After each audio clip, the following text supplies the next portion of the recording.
The world remains always in conflict. War does not sleep. In the last 3 months, across continents and oceans, battles have raged, borders have shifted, and lives have been lost. This is the global warfront. These are the conflicts that shape the planet in the last 90 days. In Eastern Europe, the war in Ukraine has entered a brutal new phase.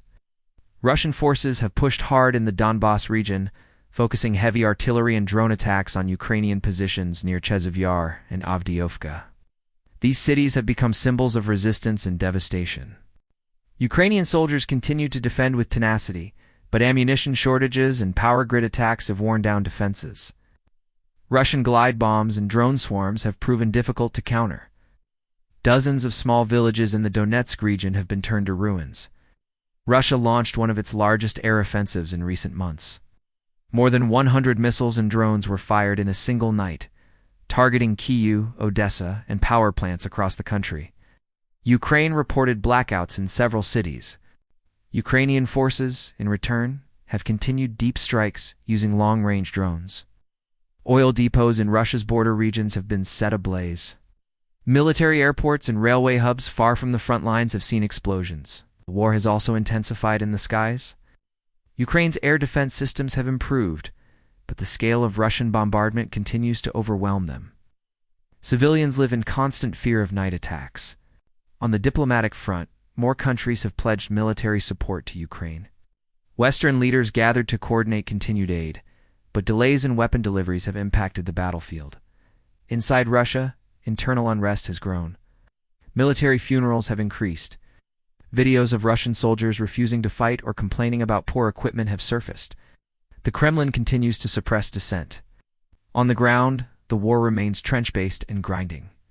Front lines shift by meters, not kilometers. Thousands have died since April alone.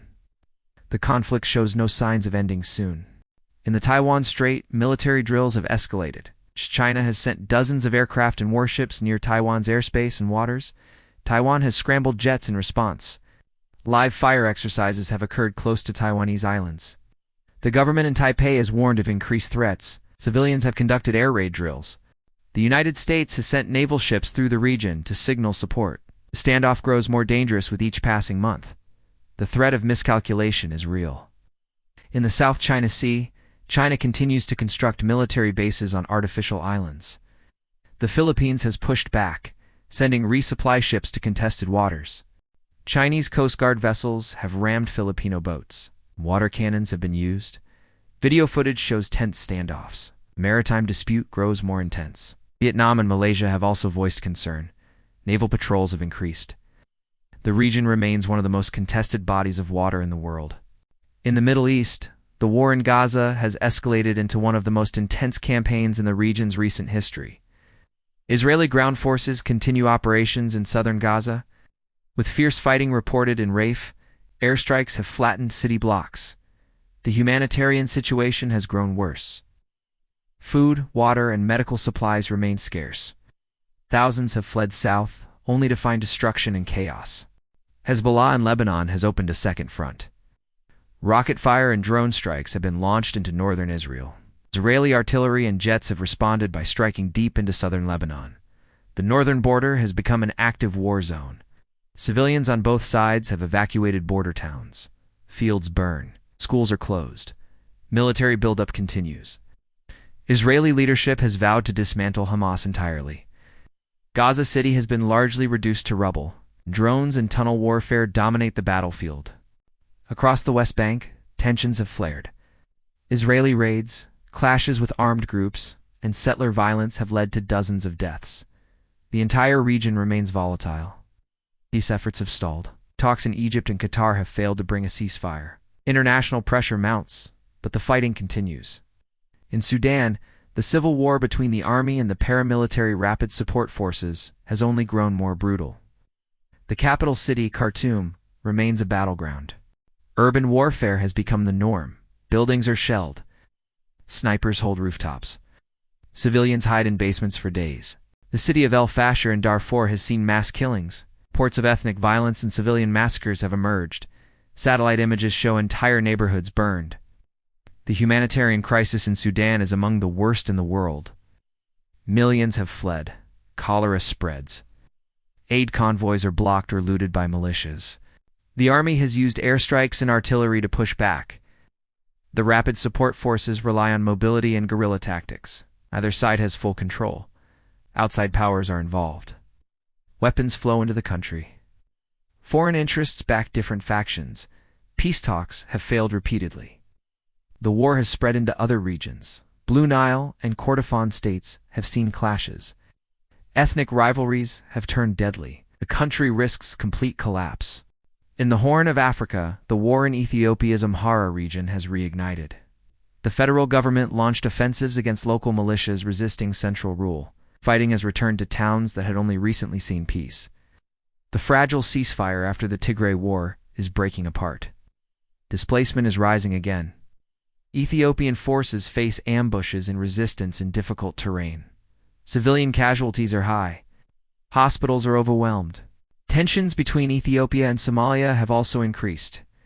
A controversial port deal with the breakaway region of Somaliland has angered Mogadishu.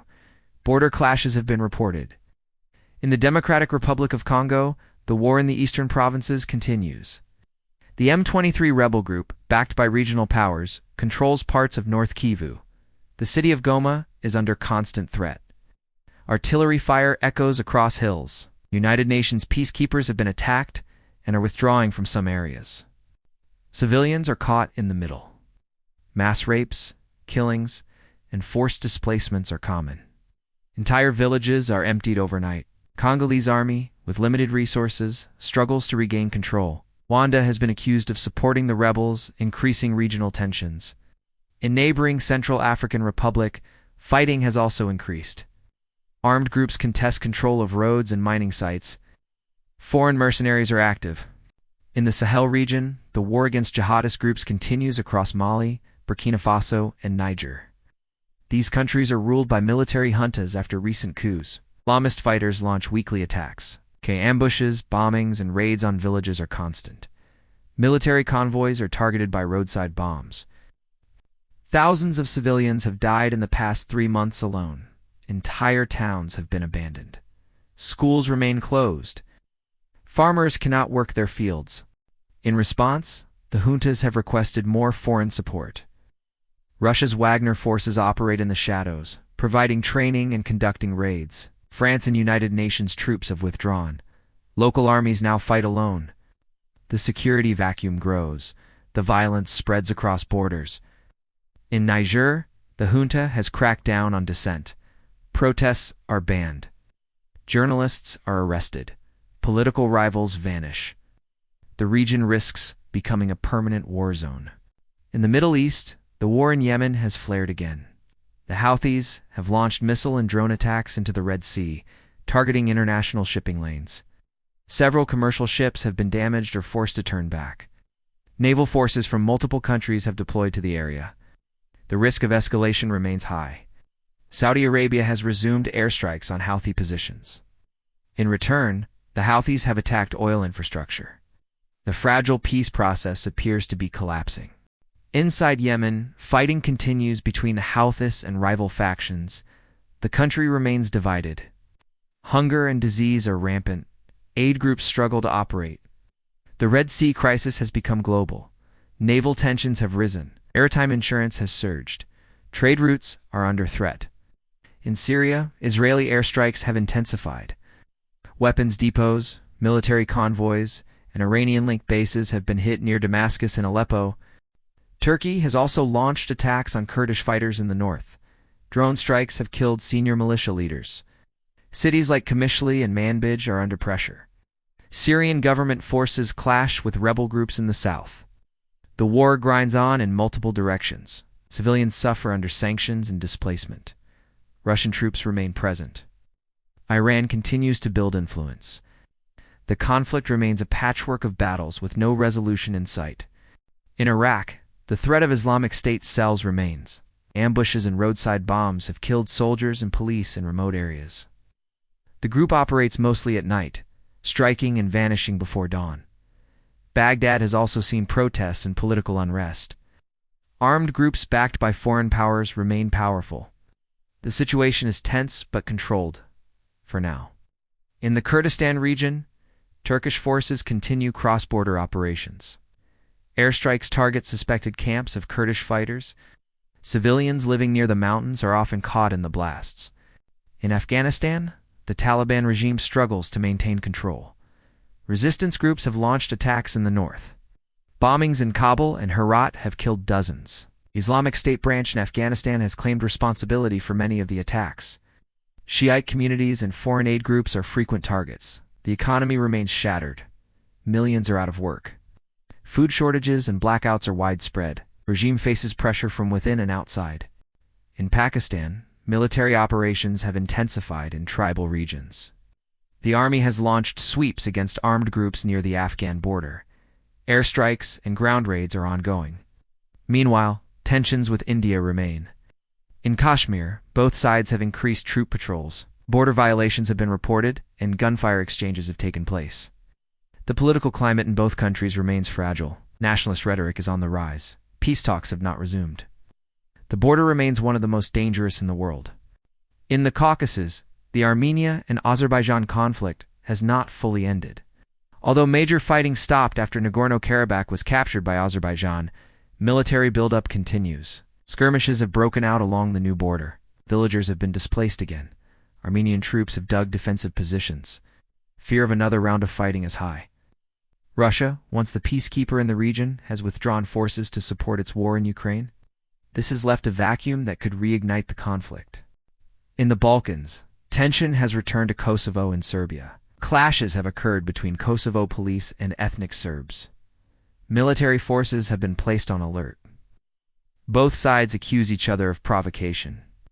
The European Union has attempted to mediate, but violence has flared in several flashpoints.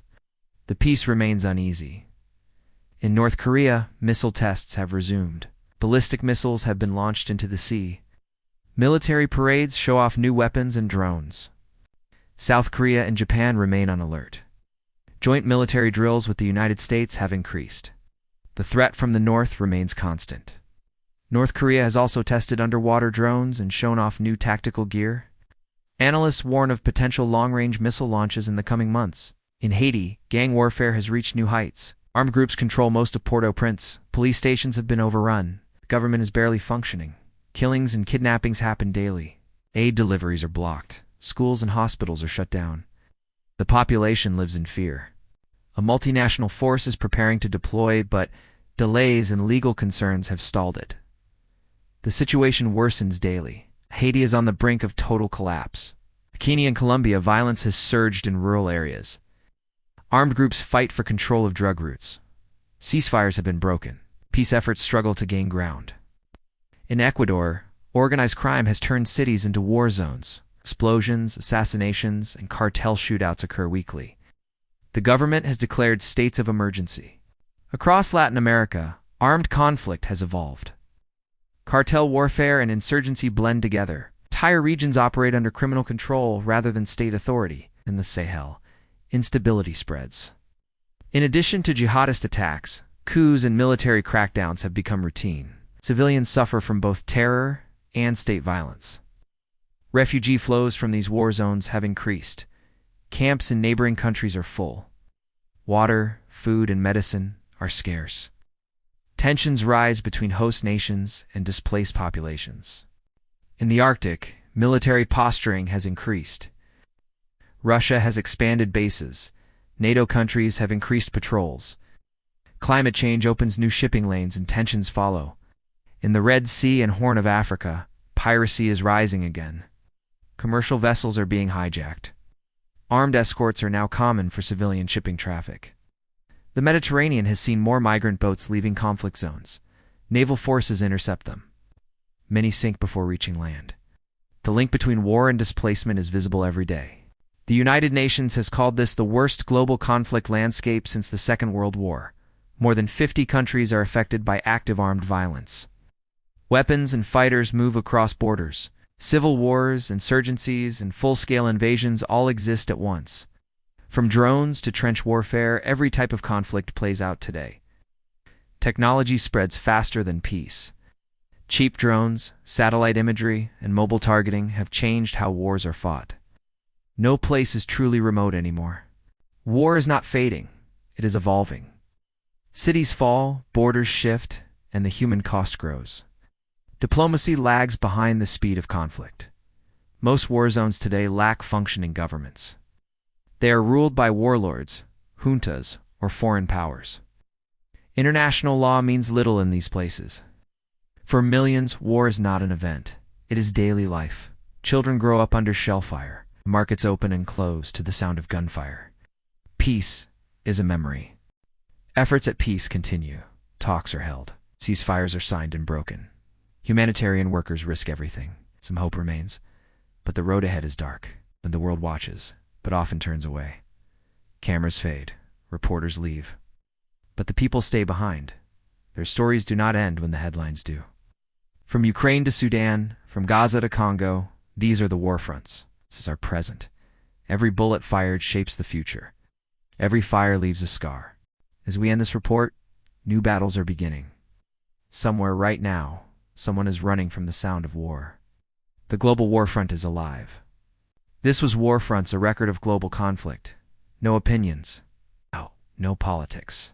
Only facts. Only truth.